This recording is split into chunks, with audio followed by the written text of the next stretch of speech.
Allah rahmati kami dengan Al-Quran, jadikan ia pimpinan cahaya, petunjuk dan rahmat. Berikutnya kita fahami. Dan dari mana saja kamu, masih melanjutkan kemarin ayat-ayat membahas tentang apa? Perpindahan kiblat dari Masjidil Aqsa ke Masjidil Haram. Dan dari mana saja kamu keluar, maka palingkanlah wajahmu ke arah Masjidil Haram. Dan dimanapun kalian berada, palingkanlah oleh kalian wajah-wajah kalian ke arahnya. Ini diulang terus ya, diulang terus. Palingkanlah wajahmu ke arah Masjidil Haram. Diulang sampai 5 kali ya, diulang lagi. Coba dilihat nanti. Kenapa kok diulang-ulang gitu? Kenapa?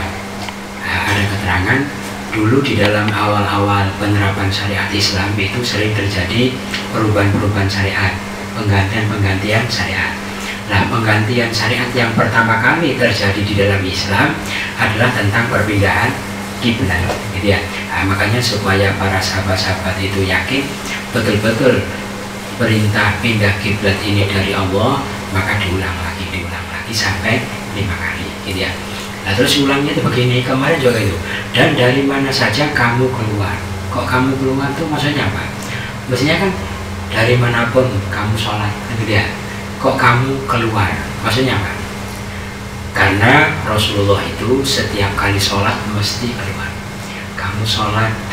Kamu keluar dari rumahmu yang di sini, dari rumahmu yang di sini, ya dari manapun. Kalau kamu keluar, maka palingkanlah wajahmu ke arah Masjidil Haram. Makanya ini diambil pelajaran bahwa Rasulullah itu sama sekali tidak pernah sholat fardu itu di rumah. Itu mesti keluar. Makanya para laki-laki itu diperintahkan setiap sholat fardu itu keluar. Rasulullah pun katakan kamu keluar, gitu ya, gitu. Jadi mesti keluar. Jadi tidak pernah sholat sendirian, apalagi jamaah dengan keluarganya gitu, tidak pernah. Hari Rasulullah itu keluar jamaah di masjid, gitu ya. Gitu. Kalau jamaah sendiri-sendiri nanti masjidnya kosong. Nah, terus untuk apa bangun masjid, gitu ya. Gitu. Jadi keluar itulah yang dicontohkan oleh Rasulullah. Bahkan ada riwayat pernah Rasulullah pas sakit parah, gitu ya, sudah tidak kuat itu, terus beliau menyuruh sahabat Abu Bakar untuk jadi imam. Ketika sahabat Abu Bakar sudah siap-siap jadi imam, tiba-tiba Rasulullah itu datang ya. Tapi beliau itu sangat memaksakan diri dalam kondisi seberat apapun, jangan sampai sholat di rumah sampai dipaksakan begitu. Makanya kamu keluar. Jadi setiap sholat orang mukmin itu harus keluar dari rumahnya menuju masjid. Makanya memang ada afdhalus sholati fil baiti, sebaik-baik sholat itu di rumah. Illal maktubata, kecuali sholat fardu. Tapi kalau sholat fardu jangan sekali-kali dilakukan di rumah, mesti di masjid kecuali dalam keadaan darurat. Gitu. Soalnya kan ada adanya ya, panggilan. Kalau orang dipanggil datang itu kan sopan ya, sopan, panggil datang sopan. Ada yang dipanggil jawab ya, dia teriak-teriak dari jauh, tidak mau datang ya.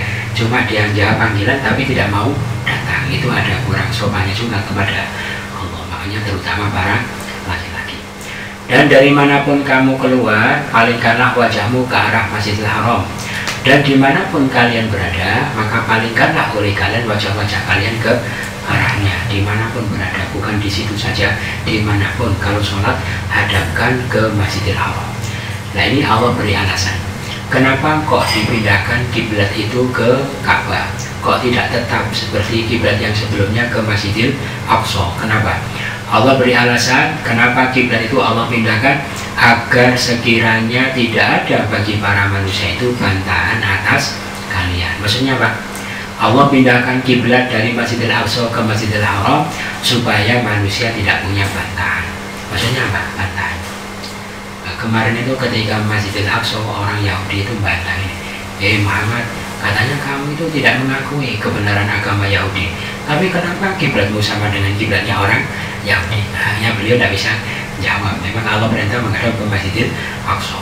Terus lagi ngomong gini, Muhammad, katanya kamu ikut agamanya Ibrahim, kenapa kiblatmu tidak sama dengan kiblatnya Nabi Ibrahim? Akhirnya beliau tidak bisa jawab, maka dipindahkan kiblat seperti itu Ka'bah supaya orang tidak punya bantah, kecuali orang-orang yang dolim dari mereka. Orang dolim itu apa? Walaupun tidak punya hujah, Nabi ngeyel, ya ngeyel itu orang dolim. Ya sudah, jangan diladeni orang-orang yang seperti itu. Kalian jangan takut mereka, takutlah kepada aku. Itu diperintahkan taat hanya kepada Allah.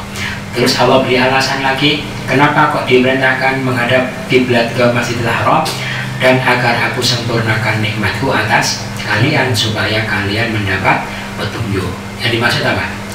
Yang dimaksud nikmat ini apa? Yaitu syariat. Supaya aku sempurnakan syariat yang aku berikan kepada kalian. Jadi ketika kemarin sholat menghadap ke Baitul Maqdis itu bukan syariat yang sempurna, maka dengan diperintahkan menghadap ke Ka'bah itulah agar Allah sempurnakan syariatnya supaya kalian mendapatkan petunjuk, bisa mengikuti syariat yang paling sempurna. Makanya syariat di dalam ayat ini disebutkan nikmat, nanti banyak juga di ayat-ayat yang lain.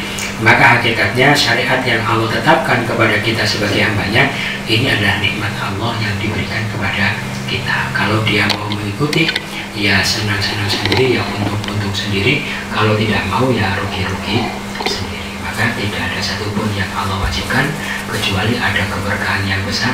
Tidak ada sesuatu pun yang Allah haramkan kecuali di situ ada kemudorotan yang besar jika dilanggar oleh para manusia.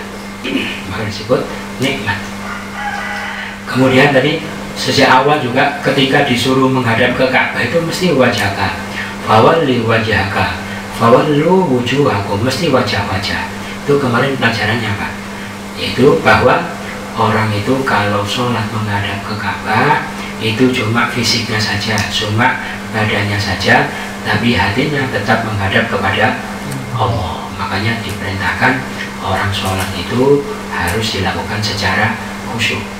Ya, dulu ada hadis apa? Innama yaqbalullahu sholat abdin biqadri khusyuhi. Allah menerima sholatnya hamba sebatas kadar khusyuknya saja. Kalau pas takbirnya khusyuk, yang lain tidak khusyuk, ya takbirnya yang diterima, yang lain tidak diterima. Nah, itu termasuk fadilahnya sholat jamaah barangkali ya. Itu kalau sholat jamaah itu bisa saling melengkapi antara satu dengan yang lain. Jadi ya, dulu ada diriwayatkan ibarat baterai itu satu mati, satu hidup, satu mati digabung-gabung menjadi nyala ya. Tapi kalau satu baterai mati dikasih hidup tidak akan nyala. Makanya kalau orang itu sholat sendiri terus tidak mau jamaah, berarti orang itu terlalu pede ya, terlalu pede, seakan-akan sholatnya itu sudah diterima oleh Allah, makanya tidak mau sholat jamaah. Makanya kalau kita merasa sholatnya masih ingat macam-macam, banyak ingat apa-apa, jarang khusyuk, jangan berani-berani sholat sendiri gitu ya. Nanti jangan-jangan sholatnya tidak diterima. Ada di riwayat dari siapa ini? Dari Muhammad.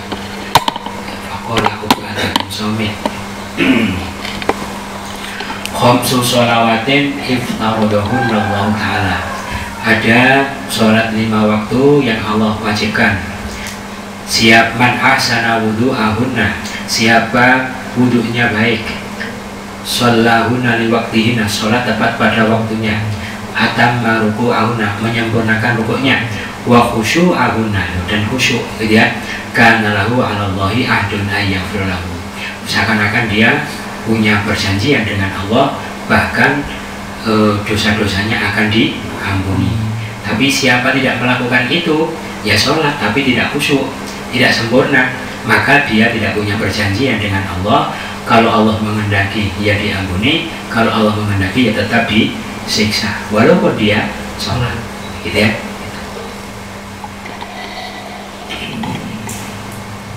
Ini juga sama, jadi diperintahkan sholat itu diperintahkan untuk khusyuk. Ini ada lagi, ma min mri'in muslimin ta'duruhu sholatun maktubatun, tidak seorang muslim pun yang menghadiri sholat fardu wudunya baik dan khusyuk ya, wa khusyu'aha wa ruku'aha illa kanat kafaratan lima qablaha minadz dzunub ya.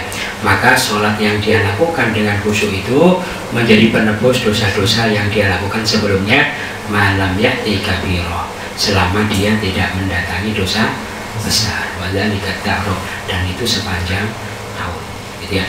Jadi selama tidak melakukan dosa besar, sholat yang ada khusyuknya tadi menghapuskan dosa-dosa yang pernah dia lakukan. Makanya kalau dosa besar ya tobat dulu baru sholat. Gitu ya. Tuh, misalnya seorang menerapkan riba, berhenti dulu dari ribanya baru sholat. Gitu ya. Terus curang dalam perdagangan, jangan curang dulu baru sholat. Soalnya kalau belum, sholatnya tidak akan diterima, termasuk dosa-dosa besar. Ada lagi, qala Abu Dzar, qala Rasulullah sallallahu alaihi wasallam, la yazalullahu azza wa jalla muqbilan 'alal 'abdi wa huwa fi sholatihi ma lam yaltafit. Allah itu senantiasa menghadap kepada hambanya di dalam sholatnya malam yaltafit, selama dia belum menoleh. Fa idzal tafata insarafa anhu. Kalau dia menoleh, Allah ditinggal. Jadi sebenarnya orang bertamu tapi tidak ditemui. Kenapa? Cuma fisiknya saja yang melakukan bacaan-bacaan dan gerakan, tapi hatinya kemana-mana. Ya, ditinggal oleh Allah. Nah, terus supaya bisa khusyuk ini doanya, Allahumma inni a'udzubika min qalbin la yakhsha, wa min du'ain la yusma, wa min nafsin la tashba, wa min ilmin la yanfa, a'udzubika min haula'il arba'. Allahumma, ya Allah, ini sesungguhnya aku a'udzubika, aku menyembah min qalbin, dari hati la yakhsha, yang tidak bisa khusyuk, wa min du'ain, dari doa la yusma, yang tidak didengar, wa min nafsin, dan dari nafsu la tashba, tidak pernah kenyang, ya, tidak pernah puas, nafsu yang tidak pernah kenyang, wa min ilmin, dan dari ilmu la yanfa, yang tidak manfaat, a'udzubika min haula'il arba', saat aku berlindung padaku dari empat perkara ini. Itu masuk.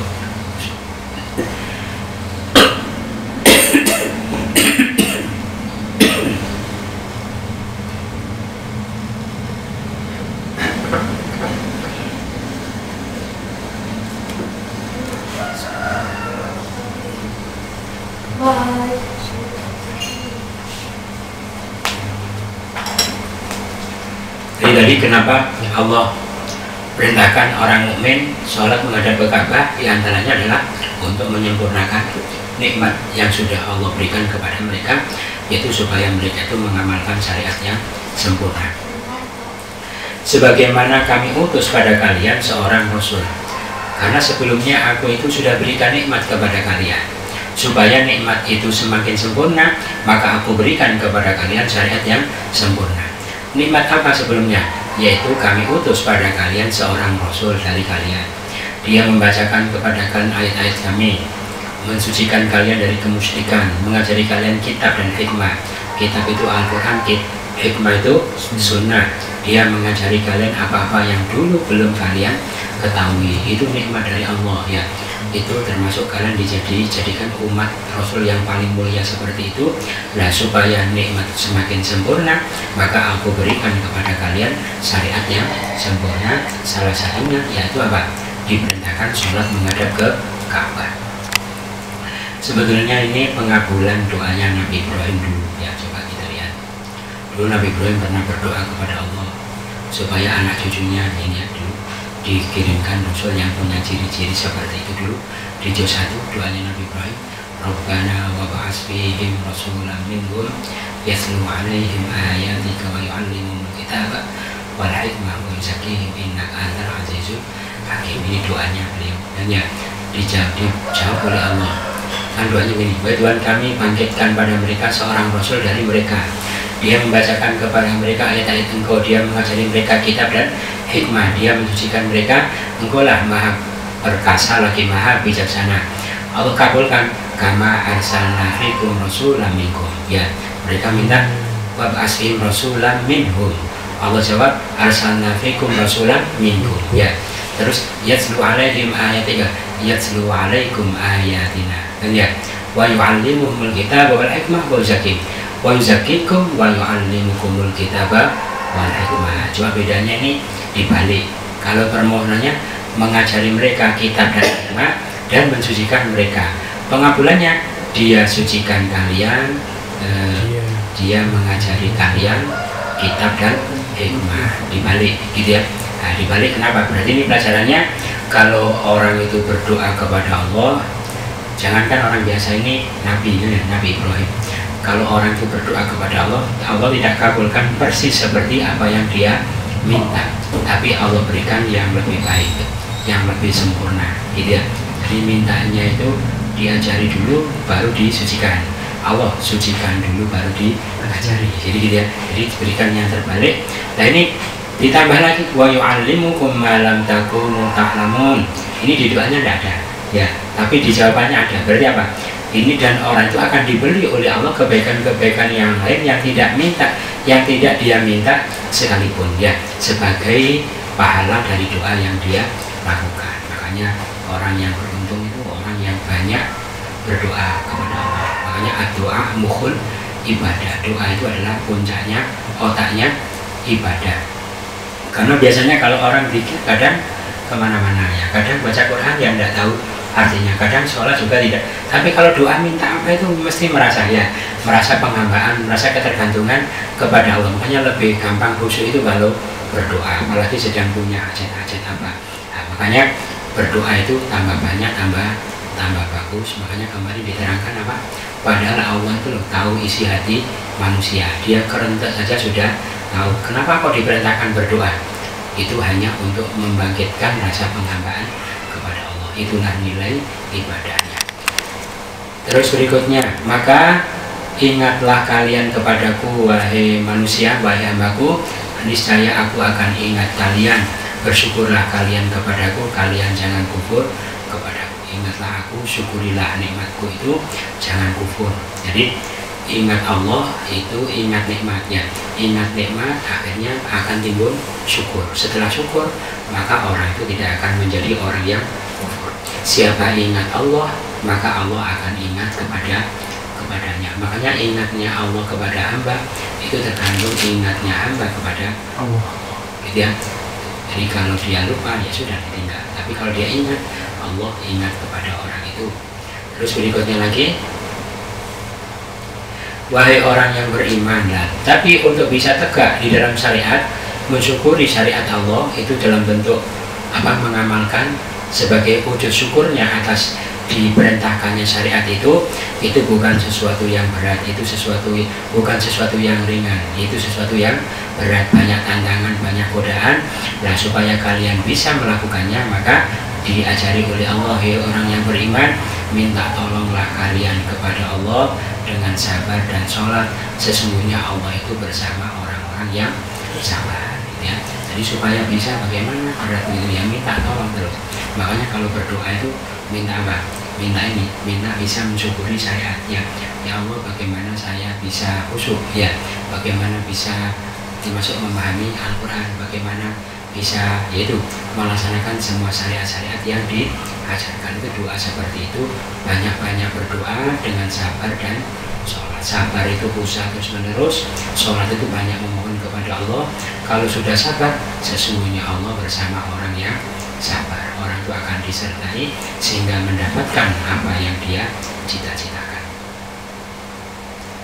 Itu dulu yang bisa disampaikan. Ada pertanyaan? Jadi kan ada kalau sholat itu yang baik itu di rumah, kecuali sholat fardu. Tapi yang baik di masjid. Seperti sholat tarawih Ustaz, itu gimana? Dan itu sunnah, termasuk sunnah, tapi lebih baik di rumah atau di masjid. Terus kemudian yang kedua